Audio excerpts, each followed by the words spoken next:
अगर हमले का कोई निशान भी दिखा तो हम पहले मारेंगे और अब की बार पूरी ताकत से मारेंगे।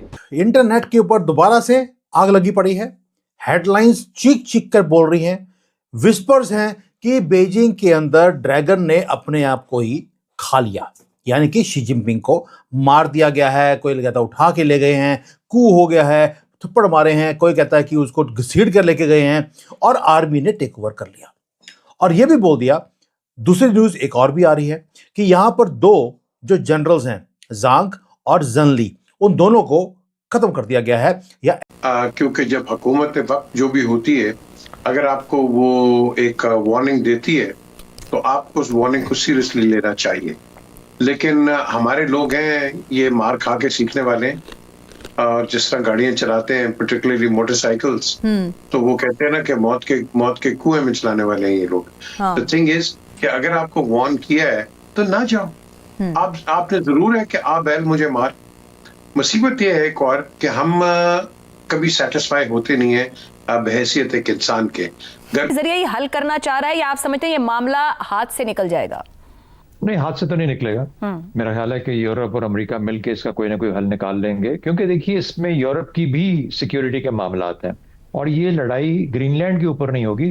ग्रीनलैंड सिर्फ अड्डे मुहैया करेगा अमेरिका के लिए कि वो चीन और रूस की जो बढ़ती हुई प्रेजेंस है आर्कटिक रीजन के अंदर, जहां पर ज्यादा वो आर्कटिक का पूरा जो आर्कटिक ओशन का रीजन का जो निज़ाम है, वहां पे एक अगली जंग या लड़ाई की पॉसिबिलिटी हो सकती है, जहां पर जिसने जिक्र किया उन्होंने कि मादनियात और बाकी जो जो जो प्रेशियस रेयर अर्थ मेटल्स हैं उनकी भी जो अगर मौजूदगी है, तो वो क्योंकि एक नई जगह है, नई जमीन है, आइस मेल्ट कर रही है, तो वहां पे क्या निकलेगा ये भी किसी को पता नहीं है। तो वहां पर एक दौड़ लगेगी दुनिया की कि उसके ऊपर किसका काबू हो सकता है। और अमेरिका चाहता है कि वो ग्रीनलैंड और आइसलैंड दोनों में अपने तौर पे वहां पे अपने अड्डे बना सके, ताकि वो बढ़ती हुई जो प्रेजेंस है रूस और चीन की उनको चेक है।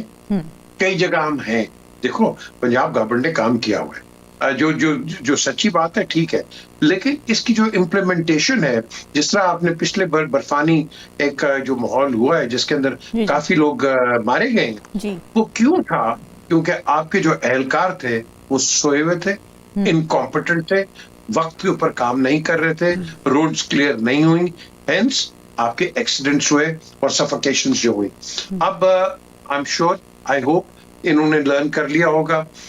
इनको पहले बताना होता है कि एक चीज है अंग्रेज में जो स्नोफॉल होती है, एवलांच को आपके एरियाज हैं, एवलांच के अंदर आप पहले इनको बताओ कि ये वो एरियाज है, उसके अंदर है।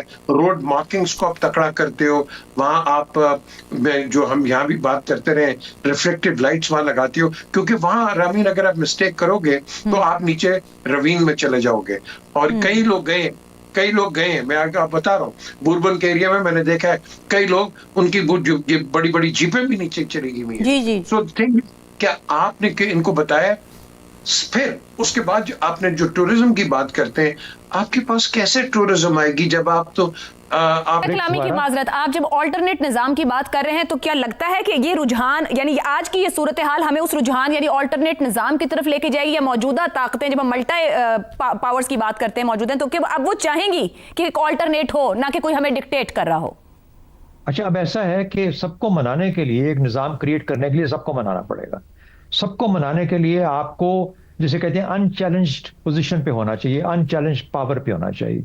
या तो ये सब इतने अच्छे बन जाएं कि चीन और अमेरिका मिलके, जो कि मेरा बुनियादी एक शिकायत है अगर डेवॉस से, वर्ल्ड इकोनॉमिक फोरम से, तो ये कि कब से चल रहा है लेकिन आज तक कभी अच्छी खबर आम दुनिया के लिए नहीं सुनी हमने।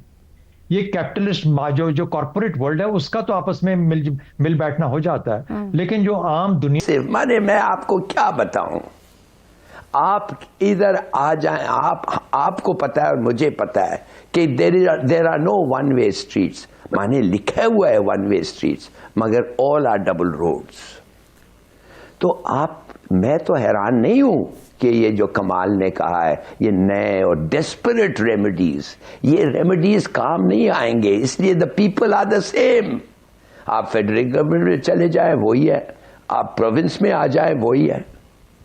दो बड़े प्रोविंसेस वो फेडरल गवर्नमेंट चला रहे हैं, तो मैं कहना आपको सिर्फ ये चाहता हूं कि ये डेस्परेट रेमेडीज है and this is not the way out. इनको they have been tried and they have failed. Now I tell you what will work. जी. आप क्यों नहीं कराची को एक प्रोविंस बनाते? कराची की अवाम को कराची की चौकीदारी दे दो. कराची की अवाम को give them the future of Karachi. भाई बहुत बड़ा शहर है कराची, 30 मिलियन पीपल, मुल्कों से बड़ा है. Give them their own assembly, give them their own provincial status, उनका गवर्नर, उनका चीफ मिनिस्टर, और सबसे ज्यादा उनको लोकल काउंसिल्स दो जो बजट ऐसे हो जिसमें कुछ काम हो सकता है, जो पावर उनके पास है टू सेट थिंग्स राइट. देखिए, अगर कम से कम आप ये मानेंगे, अगर हम कराची वालों को आप इतना इख्तियार दे दें, पैसे दे दें, तो अगर हम फेल हो जाएं तो फिर हमारा कुछ, हमारी ये होगा ना, हमारा कसूर होगा, हम रिस्पॉन्सिबल होंगे. हम नहीं कह सकेंगे कि ये सब बैठे हुए हैं उधर और ये देखो क्या हो रहा है और किस किस्म की हरकत समझते. तो मेरा अपना ख्याल है कि सजेशन शुड नॉट बी कि एक फेडरल टेरिटरी बनाए. फेडरल टेरिटरी में हमने देख लिया है, वही है जो लोग जो पाकिस्तान अब चला रहे हैं, वो उनसे नहीं हो सका, 80 साल में उनसे नहीं हो सका. अब ये होना चाहिए, कराची वालों को कराची की चौकीदारी दें, हिमायत दें, उनको पैसे दें और कहे चलाओ, तुम चलाओ. एंड वी नो कि अगर हम फेल करें तो हमारा कसूर होगा. आप समझते हैं वो पुलिस वाला, अगर आप उसको अपने छोटे से डिस्ट्रिक्ट में उसको पुलिस वाले को बनाएं, आप समझते हैं वो ये रिश्वत लेगा? इसलिए नहीं लेता. This has been proved. जब आप एक पुलिस वाले को उधर पोस्ट करते हैं, with area where he lives, where his children go to school, जो उधर उसके काम करते हैं, उसके रिश्तेदार हैं, सबको पता चल जाता है ये चोर है, उसकी जान आजाब हो जाती है. नमस्कार दोस्तों, हिंदुस्तान स्पेशल 2.0 के एक और वीडियो में आप लोग का स्वागत है. दोस्तों, एक दफा और इंडियन आर्मी ने पाकिस्तान को अच्छी तरह से सबक सिखा दिया है. कश्मीर और पाकिस्तान के बॉर्डर से बहुत ही बड़ी खबर निकल के आ चुकी है इस वक्त की, जो कि इंडियन आर्मी अब पाकिस्तान को छोड़ने वाला नहीं है. पाकिस्तानी जितने भी जासूसी इंडिया में आए थे उनको पूरी तरीके से अब इंडियन आर्मी ने अपना बंधक बना लिया है, और बंधक बनाने के बाद साफ साफ बोल दिया है कि अब पाकिस्तान नहीं बचने वाला है. क्योंकि पाकिस्तान के मोदी जी प्रतिदिन सोच रहे थे कि एक न एक दिन पाकिस्तान अपने लाइन पर आ जाएगा, मगर पाकिस्तान उस लाइन पर आने के लिए नाम ही नहीं ले रहा है. पाकिस्तान सोच रहा है कि हम अपने भारत के अंडर में, अब पाकिस्तान सोच रहा है कि भारत को पाकिस्तान के अंडर में रखे, मगर यह पाकिस्तान यह नहीं जान रहा है कि भारत वो भारत नहीं है जो 1971 में हुआ करता था. आज भारत 2026 में, और भारत की जो आज डिप्लोमेट है और जो आज भारत की इकोनॉमिकल साइड है, आज जो भारत की सबसे दुनिया में इस वक्त भारत सबसे नंबर 1 देश बन चुका है, जो कि इकोनॉमिकल सिस्टम चाहे जो सिस्टम हो, सभी सिस्टम में इस वक्त भारत सबसे नंबर 1 बन चुका है.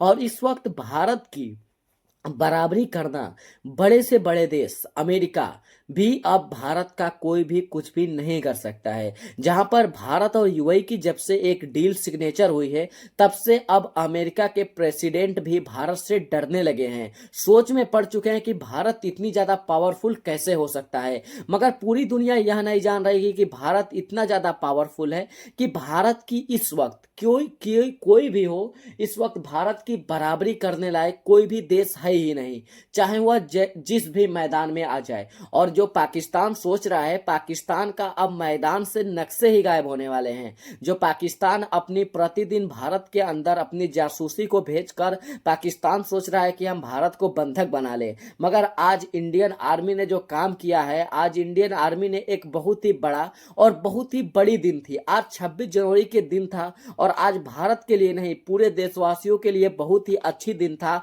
और आज इंडियन आर्मी ने उस मुकाम को पाया है जिस मुकाम के लिए अच्छे अच्छे लोग तरसते हैं कि उस मुकाम को हम कैसे हासिल करें, मगर आज इंडियन आर्मी ने एक सफल मुकाम जारी किया है.